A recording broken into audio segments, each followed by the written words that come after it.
Well, looky there, I got a flatbed trailer. So I've got the two frame rails put on, and then I installed this rear piece. It's really cool. It's got this little receiver hitch right there. That's pretty awesome. And all of this stuff is loose right now because you have to leave it loose until you get the bed put on there. The bed bolts to these holes here. There's 4 holes. And of course I'm using my flat washers on the inside, but I'm not going to put them on the outside. Not really necessary there. And this is how the bolts attach the frames. That allows the whole thing to pivot up and down. Alright, I manhandled the bed over onto the chassis so you can see that bed. It's one solid piece of steel, sheet metal, and it's held in place with 6 bolts currently. Now they're just loose. You want to hand tighten them all so that everything lines up correctly. Also, the end plates are still loose, as well as the frame. So the whole thing is not tightened down. Once you get everything installed, then you tighten it. Check out that cool little trailer hitch. It's pretty sweet how it slides in there. I got that as an option. I can hook my log splitter to that. That'll be pretty handy. So anyway, on to the next step. I'm going to start putting the sides on. This piece here that I've installed, it's fairly awkward to carry, so you might want to get a helper to help you get it on there. I just did it by myself, but if you're a smaller stature person, you might have a little bit of trouble moving it around yourself, but it's not too bad. But anyway, on to the next step. I also wanted to show you this. I replaced that 3.5-inch bolt that was here at the mast support. I think I'd showed you that before. It was too short, and I couldn't put flat washers on the outside. If you notice, it has flat washers on the inside between the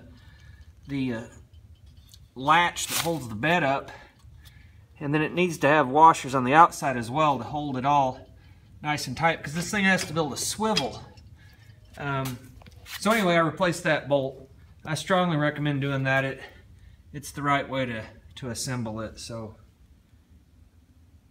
that's it. All right. Next step, the gussets that go on the side of the bed. So you can see I've installed those, all 4 corners. Those are also left loose. Also note, I've installed 1/4-inch washers on the outside here for the nut to turn against. Those do not come with the kit. So I had those on hand. They're stainless. You can see a whole pan of them there. I strongly recommend using the washers just to distribute the load on that sheet metal a little bit better. So just another tip. On to the next step. I believe we're putting the sides on now. You can see them laying over there. So there's not many more pieces to go. We have the ends there and the sides, so it's getting close. Well, I forgot a step there. Sorry about that. Notice I have the U-shaped braces on here now. Those were actually supposed to go on before the gussets that are right there. So anyway, not a big deal. Notice I used some 5/16 flat washers on those as well. It's a good thing I have a lot of washers from various projects, or I'd been back to the hardware store for the 4th time. So time to put the sides on finally. They go on there and then up and over, so we'll see how that looks. Oh wow, it's looking good. So I have the side on. You can see how that fits. Currently it's only secured by these 2 long panhead bolts on either end there. And of course I don't have the other side on. I left that off so you could see what it looks like. And then it gets secured with some more bolts here, and then I believe some more bolts along the sides there. So I'm going to go ahead and put the other side on, and then we'll take a look at it.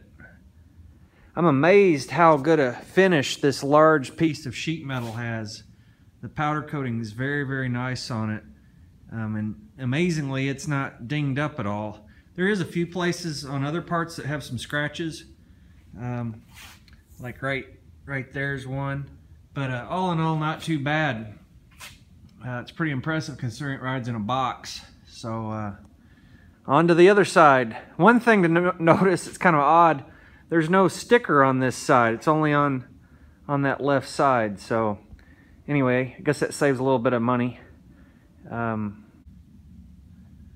Well, after 30 minutes of wrenching, I got all the bolts tight. Started up here at the top, worked along the edge here on both sides, then did the gussets, then did these three, and then did the bolts on the bottom there. And then lastly, you tighten the bolts there on the bottom at the frame. So it's looking really good. Of course, I have that one bolt that's missing. I either lost it or it wasn't in the package. I don't believe I lost it, but who knows? A lot of bolts, so it's bound to be one missing. So the next step is to attach the winch line to the front and put the tailgates in the front and back, and should be done. Ladies and gentlemen, it is finally put together. There you go, the Mutts trailer. It's pretty awesome. I am very, very impressed with the quality of the workmanship on all the hole punching, angle bending, all of the fitment of all the parts. I mean, they're absolutely perfect. Especially difficult on something of this size when you have big pieces of sheet metal and everything just bolts right up. I mean, that's very, very, very impressive. So hats off to whoever is making these.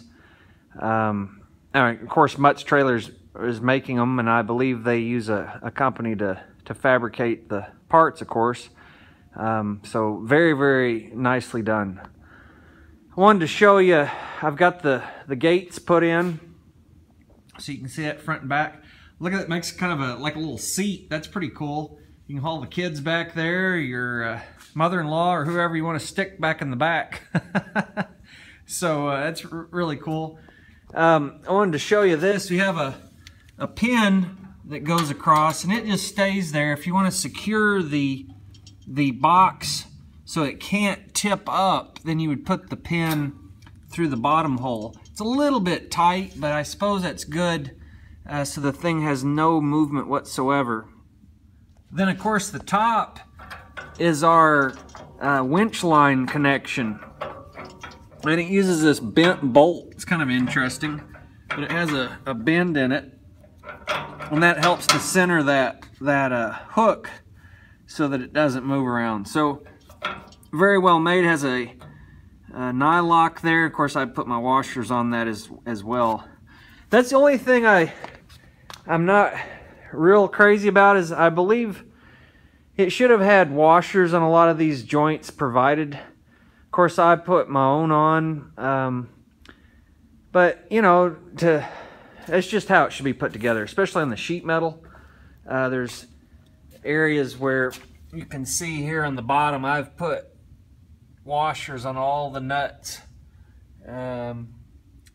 So anyway, that's just my opinion. Of course, I put a couple bolts on there that are a little bit longer. Make sure you use grade 5 bolts if you do that.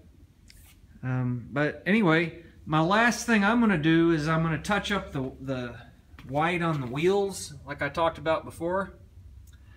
So I'll use a little Rust-Oleum brushed on paint there, and that'll finish the job. So that concludes the assembly. Thanks for your patience in watching. Thanks for subscribing to Project King videos.